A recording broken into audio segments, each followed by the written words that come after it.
नमस्कार मित्रांनो, आपल्या शेतामध्ये लाईम सल्फर सोडायचं काम सुरू केलं आहे. तुम्हाला दिसत असेल, संपूर्ण आपण साधारणतः 150 लिटर बनवलेलं आहे.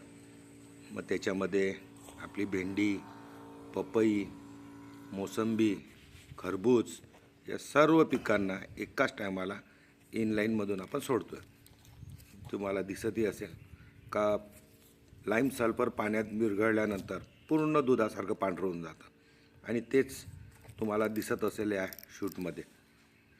आता नक्कीच आपण एकरी 5 लिटर सोडतो आहे, म्हणजे 75 लिटर आपलं 15 एकराला 75 लिटर सुटेल आणि लगेच अजून एक 8-10 दिवसांनी वापस 75 लिटर, म्हणजे एकरी 10 लिटर आपण 15 दिवसाच्या अंतराने का होईना सोडत राहू. आणि अंकुश पाटील सरांनी ज्या पद्धतीने सांगितलं आहे, जगातलं एक नंबर कीटकनाशक असो, फंगीसाईड असो, मुळकुजांचा असो, याचे रिझल्ट खूप छान आहेत. आणि नक्कीच व्हिडिओमध्ये तुम्हाला जसे जसे रिझल्ट येतील नक्कीच दाखवेल. नमस्कार.